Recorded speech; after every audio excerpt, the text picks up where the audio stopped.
قد سمع الله قول التي تجادلك في زوجها وتشتكي إلى الله والله يسمع تحاوركما إن الله سميع بصير. الذين يظاهرون منكم من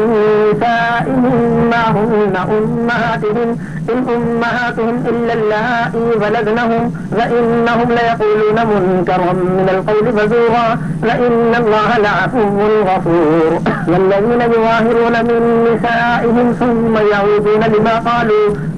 يعودون لما قالوا فتحرير رقبة من قبل أن يتماسا ذلكم توعظون به والله بما تعملون خبير. فمن لم يجد فصيام شهرين متتابعين من قبل أن يتماسا فمن لم يستطع فإطعام 60 مسكينا ذلك لتؤمنوا بالله ورسوله وتلك حدود الله وللكافرين عذاب أليم.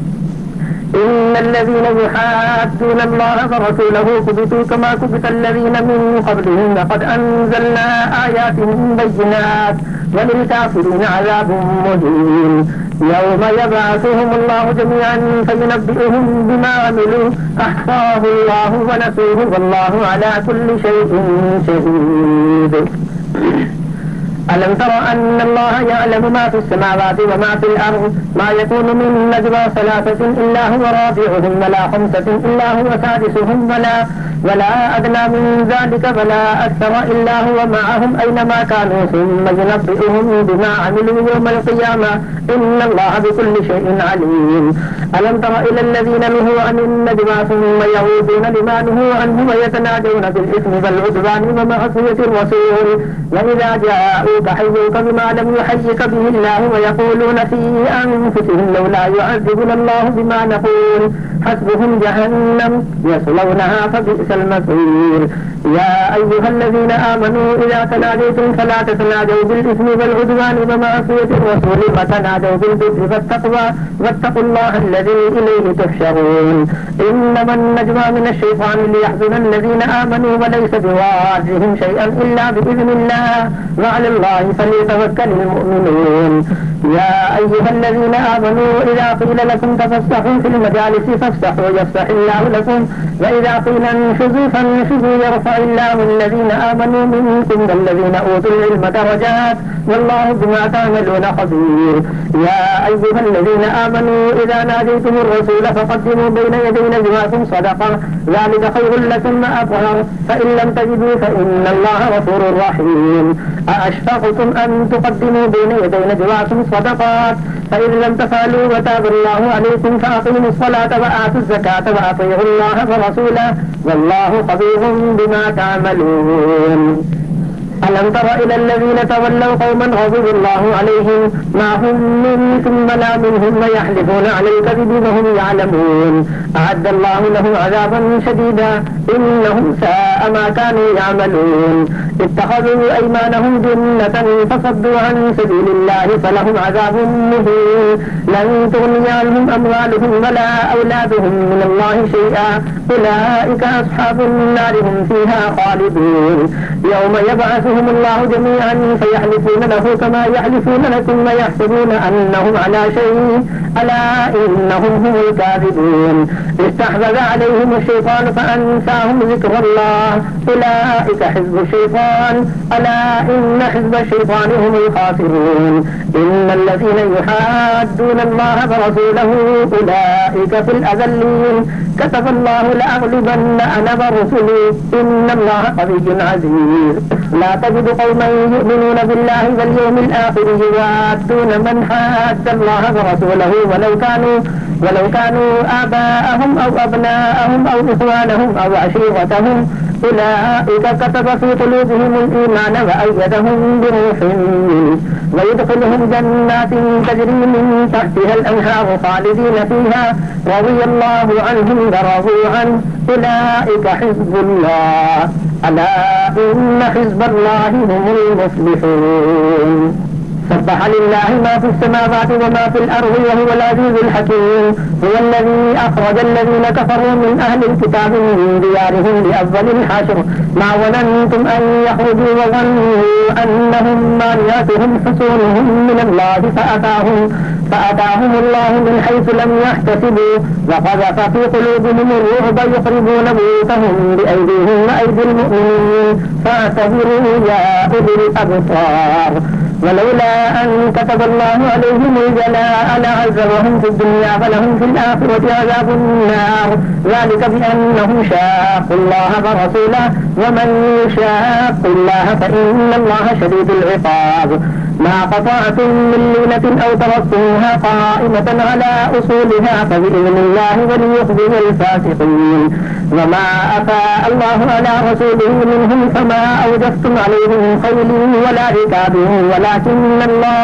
ولكن الله يسلط رسله على من يشاء والله على كل شيء قدير ما أفاء الله على رسوله من أهل القرى فلله وللرسول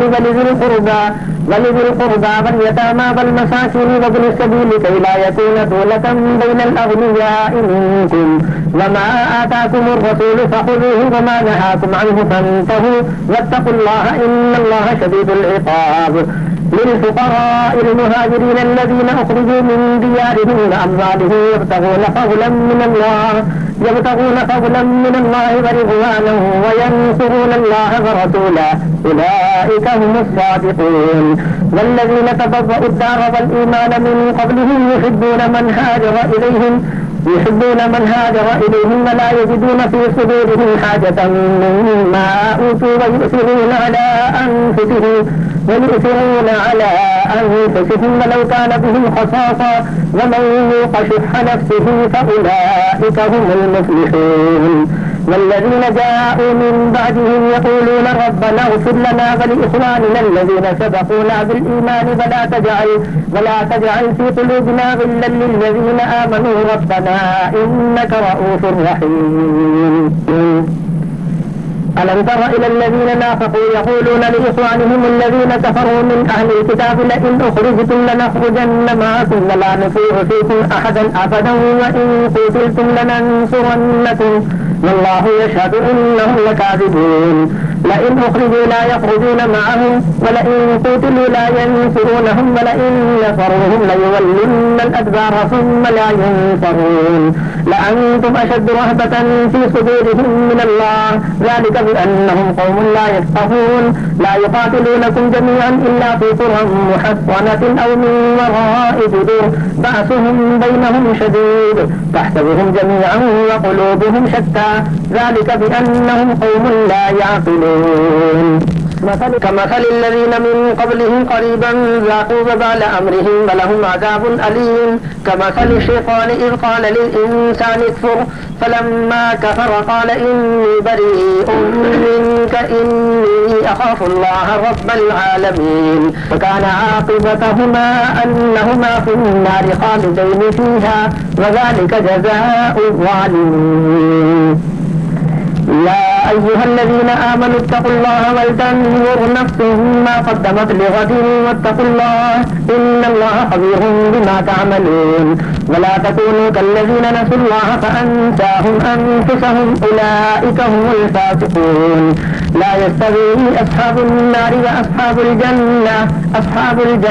هم الفائزون لو أنزلنا هذا القرآن على جبل لرأيته خاشعا متصدعا من خشية الله وتلك الأمثال نضربها للناس لعلهم يتفكرون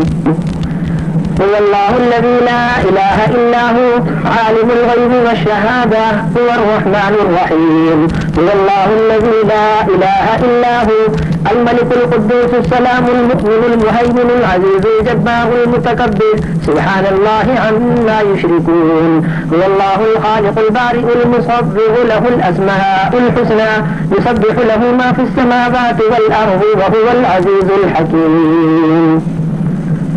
يا أيها الذين آمنوا لا تتخذوا عدوي وعدوكم أولياء تلقون إليهم بالمودة وقد كفروا بما جاءكم من الحق يخرجون الرسول وإياكم أن تؤمنوا بالله ربكم إن كنتم خرجتم جهادا في سبيلي وابتغاء مرضاتي تسرون إليهم بالمودة وأنا أعلم بما أخفيتم وما أعلنتم ومن يفعله منكم فقد ضل سواء السبيل إن يصحفوكم يكونوا لكم أعداء ويبسطوا إليكم أيديهم وألسنتهم بالسوء وودوا لو تكفرون لن تنفعكم أرحامكم ولا أولادكم يوم القيامة يفصل بينكم والله بما تعملون بصير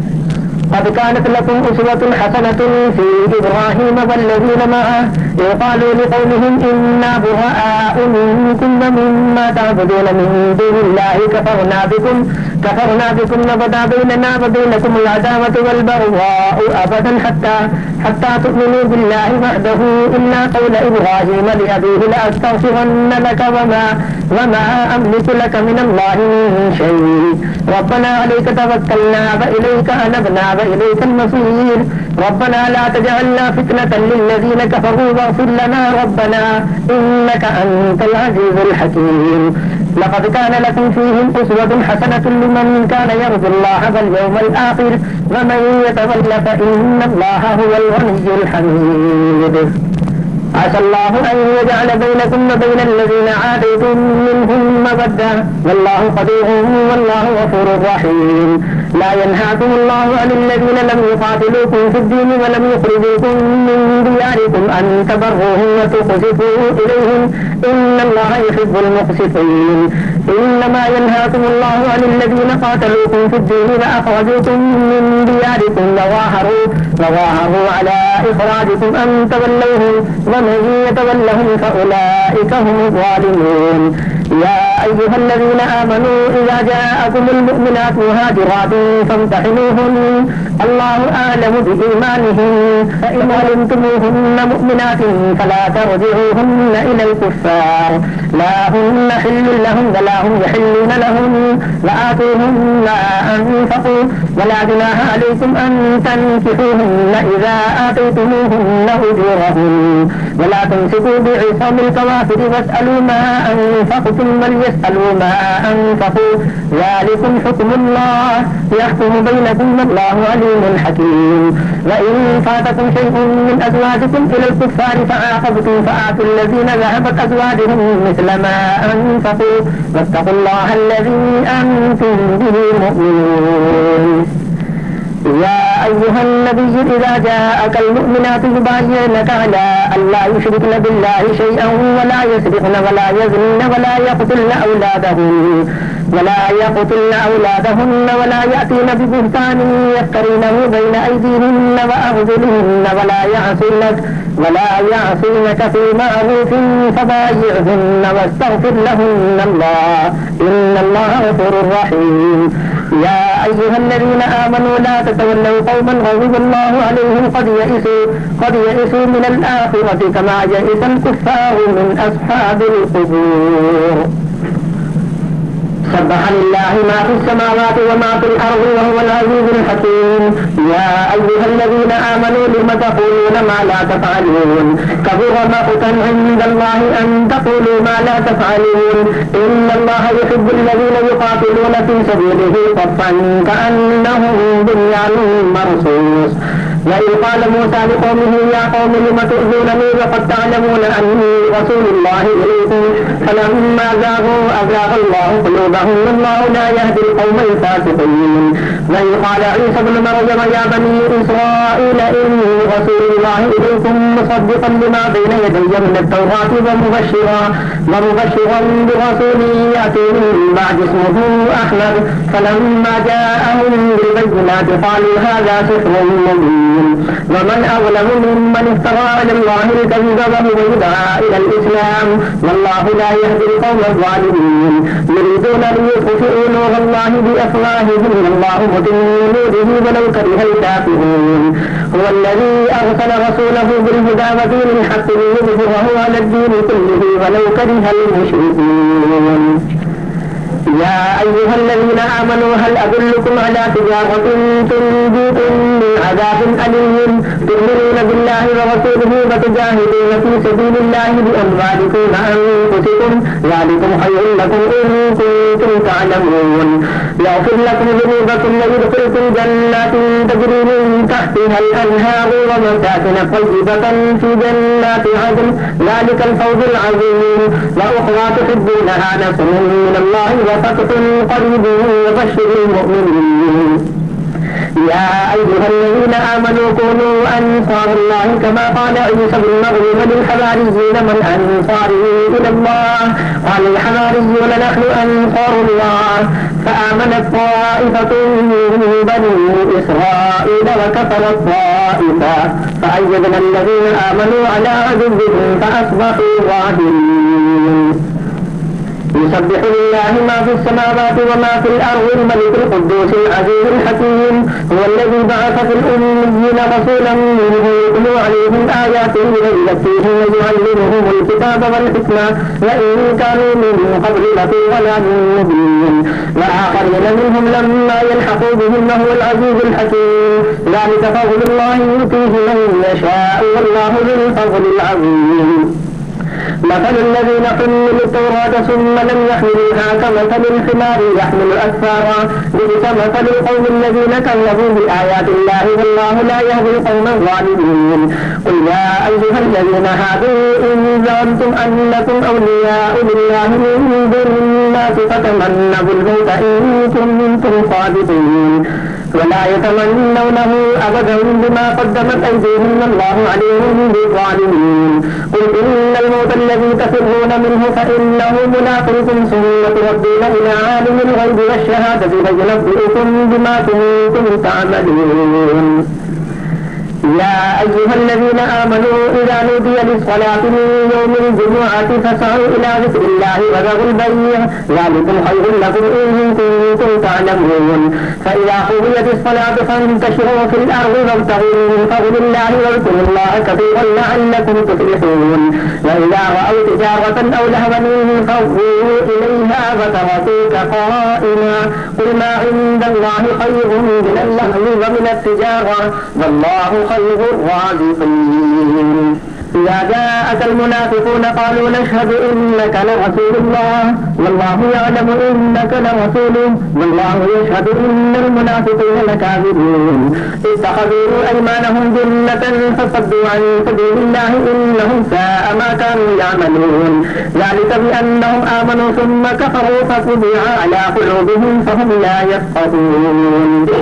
وإذا رأيتهم تعجبك أجسامهم وإن يقولوا تسمع لقولهم كأنهم خشب مسندة يحسبون كل صيحة عليهم هم العدو فاحذرهم قاتلهم الله أنى يؤفكون وإذا قيل لهم تعالوا يستغفر لكم رسول الله لووا رؤوسهم ورأيتهم يصدون وهم مستكبرون سواء عليهم أستغفرت لهم أم لم تستغفر لهم لن يغفر الله لهم إن الله لا يهدي القوم الفاسقين هم الذين يقولون لا تنفقوا على من عند رسول الله حتى ينفضوا ولله خزائن السماوات والأرض ولكن المنافقين لا يفقهون يقولون لئن رجعنا إلى المدينة ليخرجن الأعز منها الأذل ولله العزة ولرسوله وللمؤمنين ولكن المنافقين لا يعلمون يا أيها الذين آمنوا لا تلهكم أموالكم ولا أولادكم عن ذكر الله ومن يفعل ذلك فأولئك هم الخاسرون وأنفقوا مما رزقناكم من قبل أن يأتي أحدكم الموت فيقول رب لولا أخرتني إلى أجل قريب فأصدق وأكن من الصالحين ولن يؤخر الله نفسا إذا جاء أجلها والله خبير بما تعملون يسبح لله لله ما في السماوات وما في الأرض له الملك وله الحمد وهو على كل شيء قدير هو الذي خلقكم فمنكم كافر ومنكم مؤمن والله بما تعملون بصير خلق السماوات والأرض بالحق فصوركم فأحسن صوركم وإليه المصير يعلم ما في السماوات والأرض ويعلم ما تسرون وما تعلنون والله عليم بذات الصدور ألم يأتكم نبأ الذين كفروا من قبل فذاقوا وبال أمرهم ولهم عذاب أليم ذلك بأنه كانت تأتيهم رسلهم بالبينات فقالوا أبشر يهدوننا فكفروا وتولوا واستغنى الله والله غني حميد زعم الذين كفروا أن لن يبعثوا قل بلى وربي لتبعثن ثم لتنبؤن بما عملتم وذلك عن الله يسير فآمنوا بالله ورسوله والنور الذي أنزلنا والله بما تعملون خبير يوم يجمعكم ليوم الجمع ذلك يوم التغاب ومن يؤمن بالله ويعمل صالحا يكفر عنه سيئاته ويدخله جنات تجري من تحتها الأنهار خالدين فيها أبدا ذلك الفوز العظيم والذين كفروا وكذبوا بآياتنا أولئك أصحاب النار خالدين فيها وبئس المصير ما أصاب من مصيبة إلا بإذن الله ومن يؤمن بالله يهدي قلبه والله بكل شيء عليم وأطيعوا الله وأطيعوا الرسول فإن توليتم فإنما على رسوله البلاغ المبين الله لا إله إلا هو وعلى الله فليتوكل المؤمنون يا أيها الذين آمنوا إن من أزواجكم وأولادكم عدوا لكم فاحذروهم وإن تعفوا وتصفحوا وتغفروا فإن الله غفور رحيم إنما أموالكم وأولادكم فتنة والله عنده أجر عظيم فاتقوا الله ما استطعتم واسمعوا وأطيعوا وأنفقوا خيرا لأنفسكم ومن يوق شح نفسه فأولئك هم المفلحون إن تقرضوا الله قرضا حسنا يضاعفه لكم ويغفر لكم والله شكور حليم عالم الغيب والشهادة العزيز الحكيم يا أيها النبي إذا طلقتم النساء فطلقوهن لعدتهن وأحصوا العدة واتقوا الله ربكم لا تخرجوهن من بيوتهن ولا يخرجن إلا أن يأتين بفاحشة مبينة وتلك حدود الله ومن يتعد حدود الله فقد ظلم نفسه لا تدري لعل الله يحدث بعد ذلك أمرا فإذا بلغن أجلهن فأمسكوهن بمعروف أو فارقوهن بمعروف وأشهدوا ذوي عدل منكم وأقيموا الشهادة لله ذلكم يوعظ به من كان يؤمن بالله واليوم الآخر ومن يتق الله يجعل له مخرجا ويرزقه من حيث لا يحتسب ومن يتوكل على الله فهو حسبه إن الله بالغ أمره قد جعل الله لكل شيء قدرا واللائي يئسن من المحيض من نسائكم إن ارتبتم فعدتهن 3 أشهر واللائي لم يحيضن وأولاة الأحمال أجلهن أن يضعن حملهن ومن يتق الله يجعل له من أمره يسرا ذلك أمر الله أنزله إليكم ومن يتق الله يكفر عنه سيئاته ويعظم له أجرا أسكنوهن من حيث سكنتم من وجدكم ولا تضاروهن لتضيقوا عليهن وإن كن أولات حمل فأنفقوا عليهن حتى يضعن حملهن فإن أرضعن لكم فآتوهن أجورهن واعتمروا بينكم بمعروف وإن تعاثرتم فسترضع له أخرى لينفق ذو سعة من سعته ومن قدر عليه رزقه فلينفق مما آتاه الله لا يكلف الله نفسا إلا ما آتاها سيجعل الله بعد عسر يسرا وكأي من قرية عتت عن أمر ربها ورسله فحاسبناها حسابا شديدا وعذبناها عذابا نكرا فذاقت وبال أمرها وكان عاقبة أمرها خسرا أعد الله لهم عذابا شديدا فاتقوا الله يا أولي الألباب الذين آمنوا قد أنزل الله إليكم ذكرا رسولا يتلو عليكم آيات الله مبينات ليخرج الذين آمنوا وعملوا الصالحات من الظلمات إلى النور ومن يؤمن بالله ويعمل صالحا يدخله جنات تجري من تحتها الأنهار خالدين فيها أبدا قد أحسن الله له رزقا الله الذي خلق 7 سماوات ومن الأرض مثلهن يتنزل الأمر بينهن لتعلموا أن الله على كل شيء قدير وأن الله قد أحاط بكل شيء علما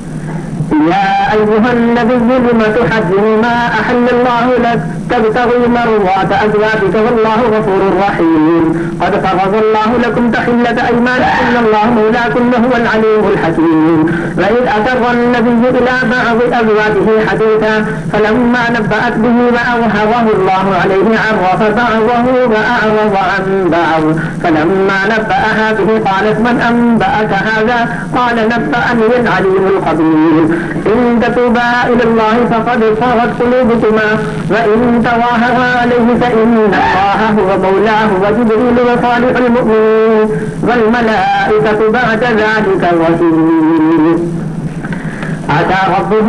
إن طلقكن أن يبدله أزواجا خيرا منكن مسلمات مؤمنات قانتات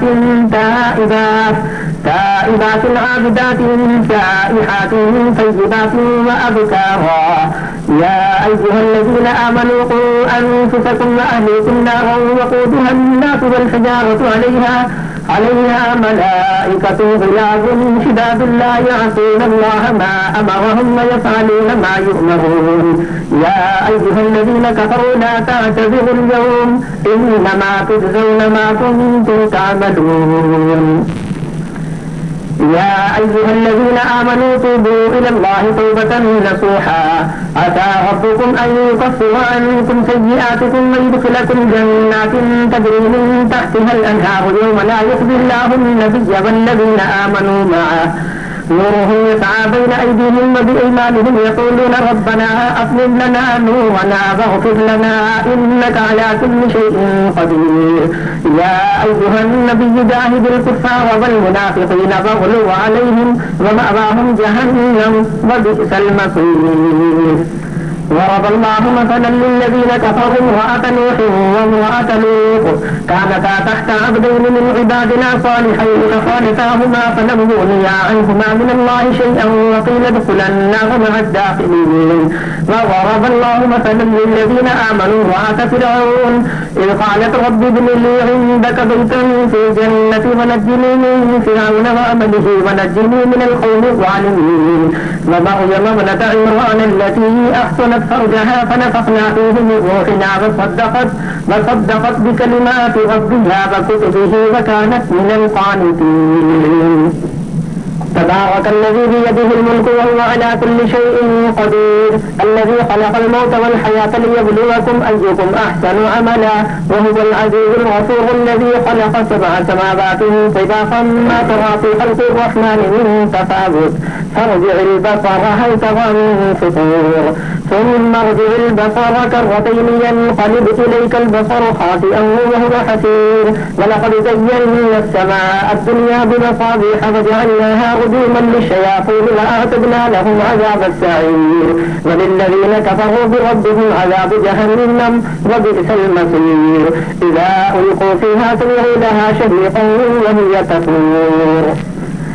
تكاد تميز من الغيظ كلما ألقي فيها فوج سألهم خزنتها ألم يأتكم نذير قالوا بلى قد جاءنا نذير فكذبنا وقلنا ما نزل الله من شيء إن أنتم إلا في ضلال كبير وقالوا لو كنا نسمع أو نعقل ما كنا في أصحاب السعير فاعترفوا بذنبهم فسحقا لأصحاب السعير إن الذين يخشون ربهم بالغيب لهم مغفرة وأجر كبير وأسروا قولكم أو اجهروا به إنه عليم بذات الصدور ألا يعلم من خلق وهو اللطيف الخبير هو الذي جعل لكم الأرض ذلولا فامشوا في مناكبها وكلوا من رزقه وإليه النشور أأمنتم من في السماء أن يخسف بكم الأرض فإذا هي تمور أم أمنتم من في السماء أن يرسل عليكم حاصبا فستعلمون كيف نذير ولقد كذب الذين من قبلهم فكيف كان نكير أولم يروا إلى الطير فوقهم صافات ويقبضن ما يمسكهن إلا الرحمن إنه بكل شيء بصير أمن هذا الذي هو جند لكم ينصركم من دون الرحمن إن الكافرون إلا في غرور أمن هذا الذي يرزقكم إن أمسك رزقه بل لجوا في عتب ونفور أفمن يمشي مكبا على وجهه أهدى أمن يمشي سويا على صراط مستقيم قل هو الذي أنشأكم وجعل لكم السمع والأبصار والأفئدة قليلا ما تشكرون قل هو الذي ذرأكم في الأرض وإليه تحشرون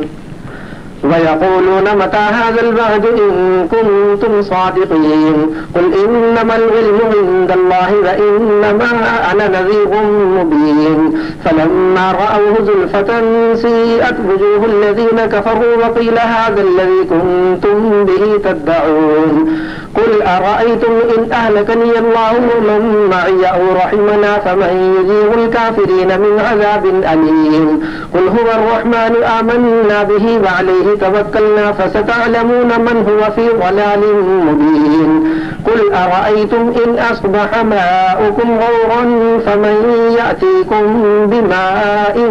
معين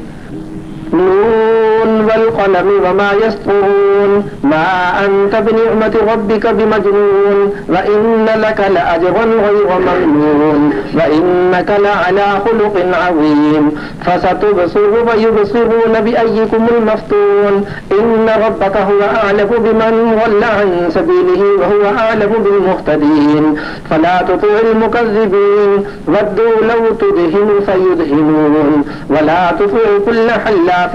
مهين هماز مشاء بنميم مناع للخير معتد أثيم عتل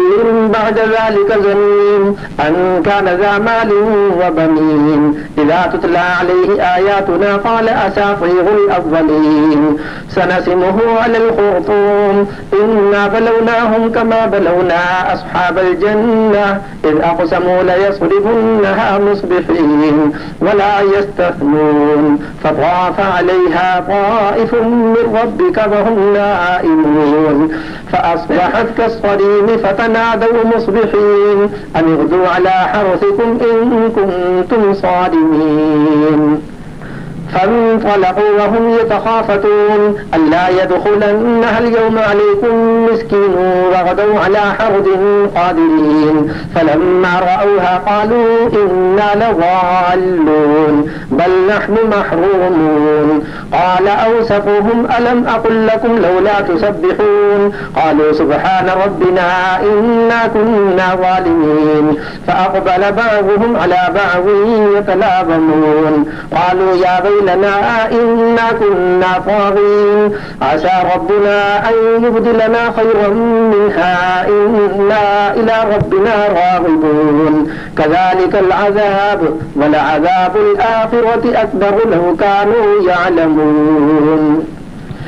إن للمتقين عند ربهم جنات النعيم أفنجعل المسلمين كالمجرمين ما لكم كيف تحكمون أم لكم كتاب فيه تدرسون إن لكم فيه لما تخيرون أم لكم أيمان علينا بالغة إلى يوم القيامة إن لكم لما تحكمون سلهم أيهم بذلك زعيم أم لهم شركاء فليأتوا بشركائهم إن كانوا صادقين يوم يكشف عن ساق ويدعون إلى السجود فلا يستطيعون خاشعة أبصارهم ترهقهم ذلة وقد كانوا يدعون إلى السجود وهم سالمون فذرني ومن يكذب بهذا الحديث سنستدرجهم من حيث لا يعلمون وأملي لهم إن كيدي متين أم تسألهم أجرا فهم من مغرم مثقلون أم عندهم الغيب فهم يكتبون فاصبر لحكم ربك ولا تكن كصاحب الحوت إذ نادى وهو مكظوم لولا أن تداركه نعمة من ربه لنبذ بالعراء وهو مذموم فاجتباه ربه فجعله من الصالحين وإن يكاد الذين كفروا ليزلقونك بأبصارهم لما سمعوا الذكر ويقولون إنه لمجنون وما هو إلا ذكر للعالمين الحاقة ما الحاقة وما أدراك ما الحاقة كذبت ثمود وعاد بالقارعة فأما ثمود فأهلكوا بالطاغية وأما عاد فأهلكوا بريح صرصر عاتية سخرها عليهم 7 ليال و8 أيام حسوما فترى القوم فيها صرعى كأنهم أعجاز نخل خاوية فهل ترى لهم من باقية وجاء فرعون ومن قبله والمؤتفكات بالخاطئة الله أكبر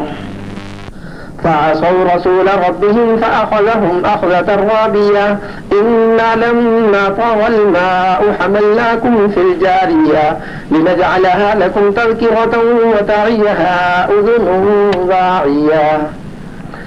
فإذا نفخ في الصور نفخة واحدة وحملت الأرض والجبال فدكتا دكة واحدة فيومئذ وقعت الواقعة وانشقت السماء فهي يومئذ واهية والملك على أرجائها ويحمل عرش ربك فوقهم يومئذ 8 يومئذ تعرضون لا تخفى منكم خافية فأما من أوتي كتابه بيمينه فيقول اقرءوا كتابيا إني ظننت أني ملاق حسابيا فهو في عيشة راضية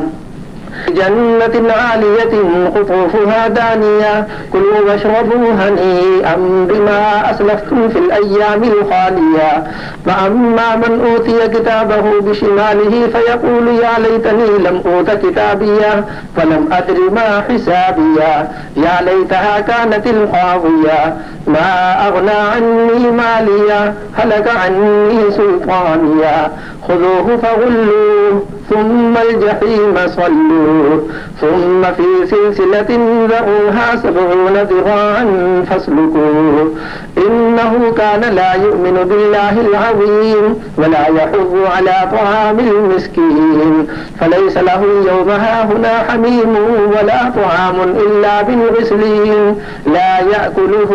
إلا الخاطئون فلا أقسم بما تبصرون وما لا تبصرون إنه لقول رسول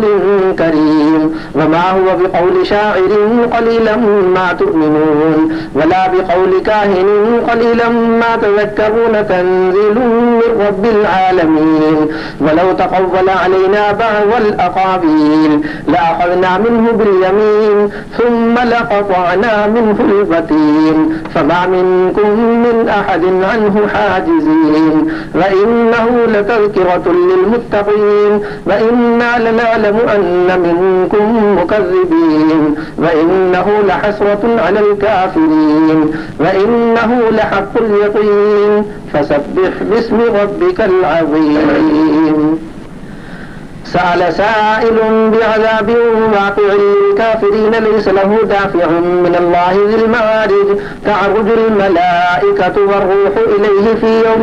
كان مقداره 50,000 سنة فاصبر صبرا جميلا إنهم يرونه بعيدا ونراه قريبا يوم تكون السماء كالمهل وتكون الجبال كالعهن ولا يسأل حميم حميما يبصرونهم يود المجرم لو يفتدي من عذاب يومئذ ببنيه وصاحبته وأخيه وفصيلته التي تؤذيه ومن في الأرض جميعا ثم ينجيه كلا إنها لظى نزاعة للشفاعة تدعو من أدبر وتولى وجمع فأوعى إن الإنسان خلق هلوعا إذا مسه الشر جزوعا وإذا مسه الخير منوعا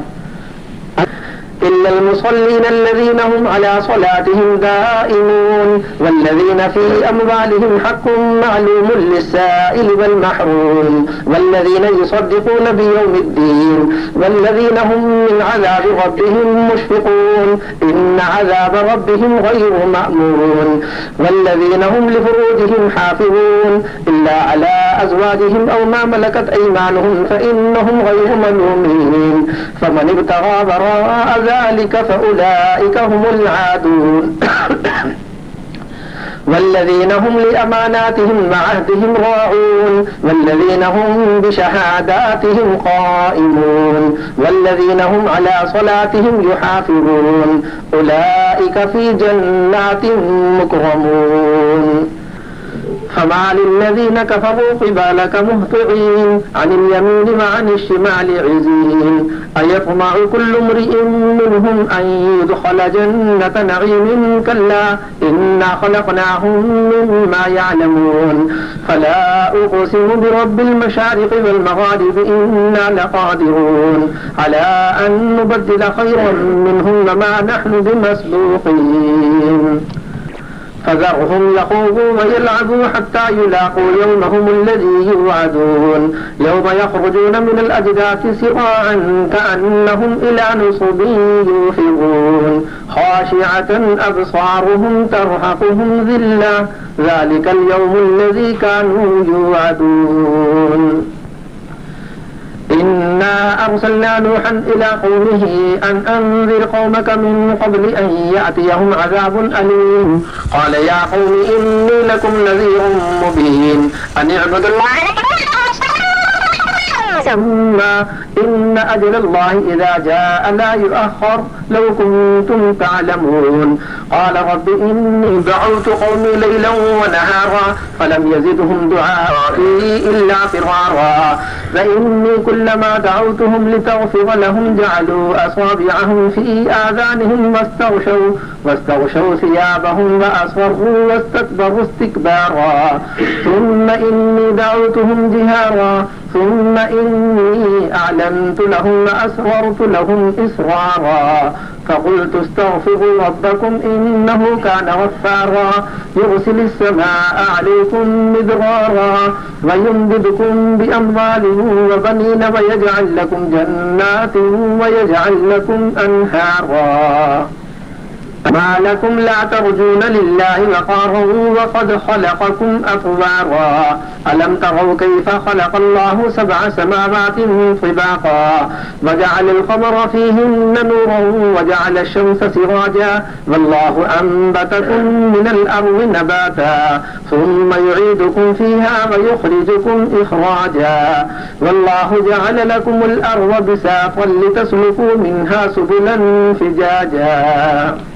قال نوح رب إنهم عصوني واتبعوا من لم يزده ماله وولده إلا خسارا ومكروا مكرا كبارا وقالوا لا تذرن آلهتكم ولا تذرن ودا ولا سواعا ولا يغوث ويعوق ونسرا وقد أضلوا كثيرا ولا تزد الظالمين إلا ضلالا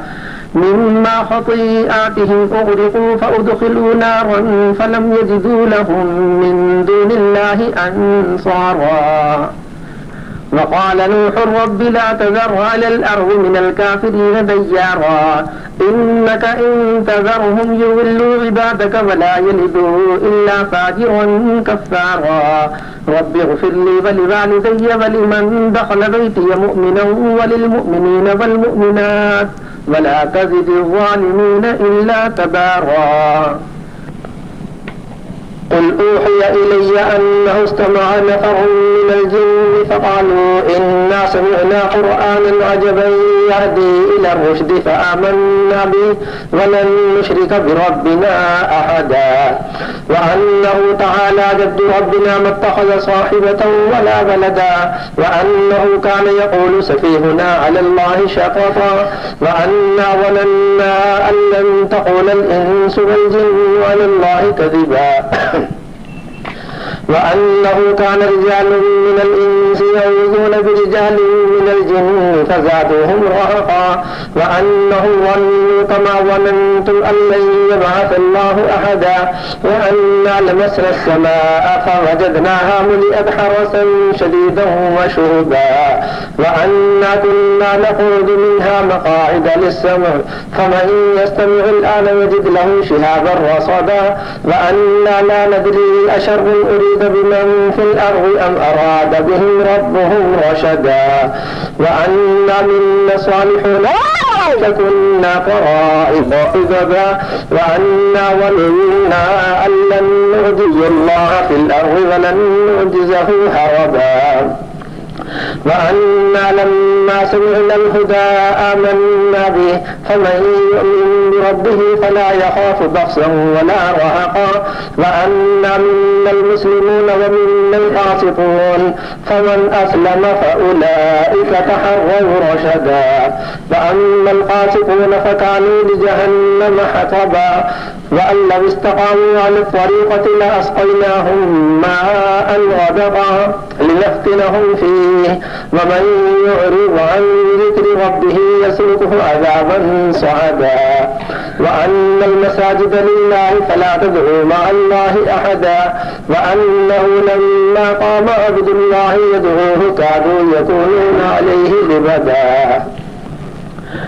قل إنما أدعو ربي ولا أشرك به أحدا قل إني لا أملك لكم ضرا ولا رشدا قل إني لن يجيرني من الله أحد ولن أجد من دونه ملتحدا إلا بلاغا من الله ورسالاته